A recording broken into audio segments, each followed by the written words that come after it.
So hello again, gentlemen.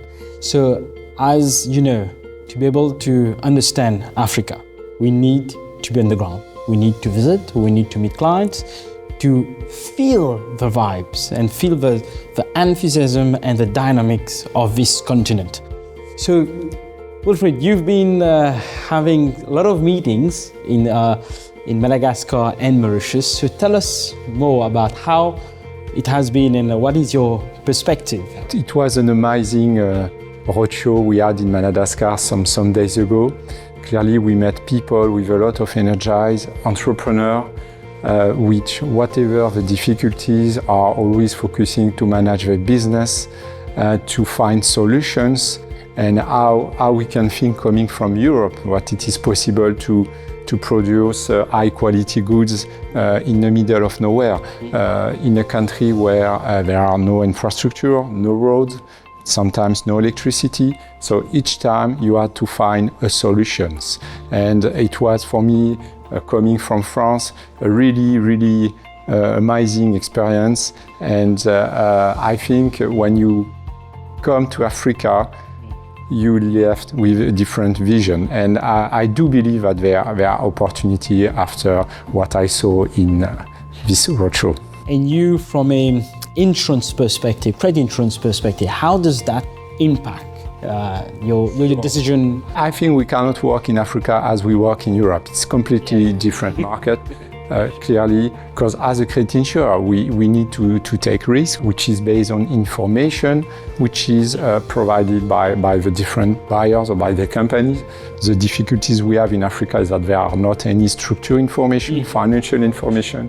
So we have to go on the ground to meet people, to understand their business. And I think it's the best way to assess our risk. Thank you very much. And now, from a sustainability perspective, and as you know, this is an emerging trend. However, we talk a lot on the E part. Yes. And we've been doing a lot of visits, and you will, as you know, the clients are talking more about the corporate social responsibility and the things that they are doing. We even met a client who told us that giving breakfast to their employees was very important. Having a doctor, a dentist nearby was very important. So how does all this is taken into considerations from an ITFA perspective with respect to these trends? The point that was made by Wilfried here is that you can't look at Africa in the way that you look at Europe. And I think that is the problem with the ESG paradigm, which, as you say, is very dynamic at the moment. Of course, you've got what's going on in the US with a big pushback, drill, baby, drill.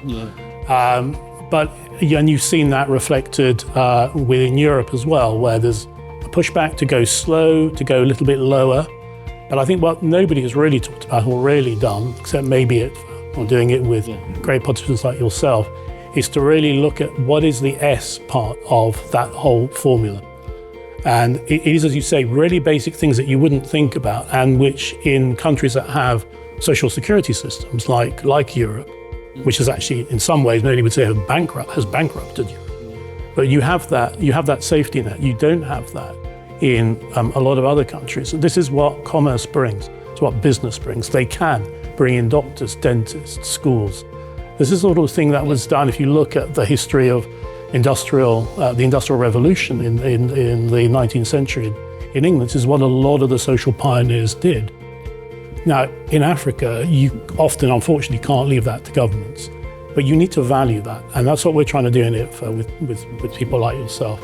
And so there's a very simple formula. It's called SROI, Social Return on Investment. And it looks at what are the individual, so it looks at the E, the S, and the G. The E is measurable, and you need to measure this in a credible way, because of course you can say, well, I've come up with this figure. You know, I'm 90% or 100% SROI. That doesn't mean anything unless you've got the right benchmarks. There are benchmarks that are some of that. The benchmarks for E are very easy because they're scientific. The S is more political science very often. And it's about, it's things that are a little bit softer. But there are benchmarks around, and we're trying to put those together to come up with effectively a scoring mechanism. So the final output, the final result is simple. You get a score.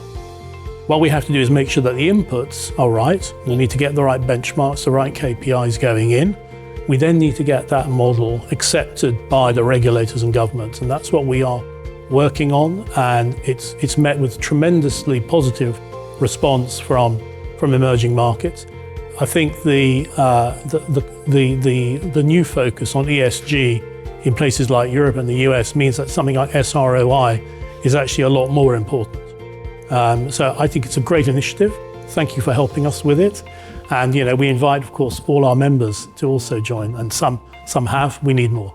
So we come to the conclusions, gentlemen, and it was very interesting to have your perspective and also the various initiatives that are being undertaken. So with these, I believe African trade has a lot of opportunities, and we need collaborations, we need partnerships, and we need people to believe in it and to come, as you rightly say, to come to this continent, to meet the various countries because it's different, and to feel the vibe, to understand the difficulties. And as you rightly said, some of it will come from political, but also a lot from the demand. And people need to believe in these entrepreneurs, in the spirit of entrepreneurs, and by pushing trade, we are pushing economic development. And this is where the social return, as you mentioned.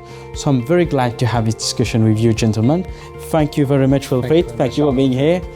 Thank you very much, Sean. Thank you for everything.